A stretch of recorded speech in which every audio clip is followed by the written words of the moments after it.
Hello and welcome back to the Hiking Preacher. I'm sorry about the absence of an actual hiking video last week. As you can hear in my voice, I have been slightly under the weather. And we may or may not get one in today as it looks like it's going to rain. But I have something that I really wanted to address. I've been back on Twitter here lately, and when I see people addressing each other, especially on social and spiritual issues, I've seen some actions that are very disturbing to me. Not the least of which is how they treat one another and how they address those that may or may not know Christ. When we deal with people, the Bible says that we are to be shrewd as serpents, yet harmless as doves. Now, what does that mean? To be shrewd, first of all, means that we have to have almost an astute level knowledge of what we're talking about, not just informationally, but personally. That is, we can't really share capably with someone else if we're not living it ourselves. So in order to share, even on social media, we need to be sure that we're living the life.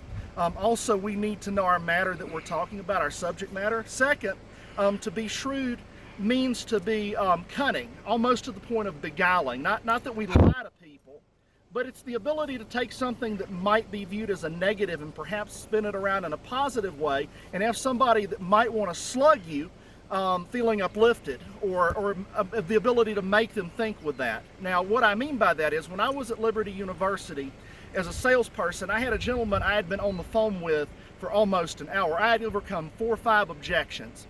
We get down to the end, I go to close the deal, and he says to me, I don't want to do this because if I go to school, I'm going to have to take out student loans, and yes, I'll be making more money, but I'll have to pay those back, and I won't be making any more money than I am right now. Now, on the inside, I went like this. Ugh.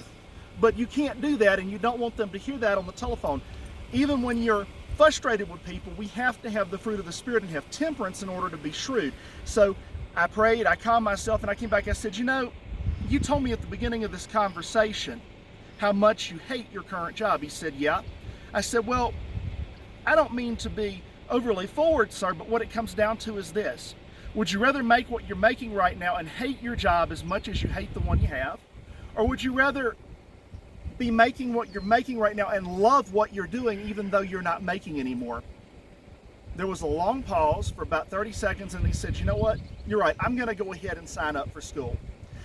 We have to be able to do something like that with our views. We have to be able to take it and maybe pull a few punches and step back and think of a way to word it or say it, excuse me, that may not be offensive. And that is the ability to do that. One person I know who's king at that is my brother. He can say things that would normally have somebody wanting to slug me and have them wanting to hug him. That's what it means in part to be shrewd. Now, the Bible also says there, yet we are harmless as doves. Now, yet means that is at both and not an either or. If we are shrewd as serpents, we will be harmless as doves. Now, how harmless is a dove? They're peaceful, they're beautiful, they only attack in self-defense and to defend their flock, those that they love. So whenever we are being harmless as doves, it means to take Paul's advice to young Timothy, where it says, a servant of the Lord must not quarrel, but must be gentle to all, able to correct those who are in opposition, that they may come to their senses and realize they're in a snare of the devil. So when you and I deal with people this week, especially on social media, let's stop and think. Let's be shrewd as serpents, yet harmless as doves. Yet, if you like what you see here, please hit that like button and subscribe so that you don't miss any future content. Thank you, and God bless.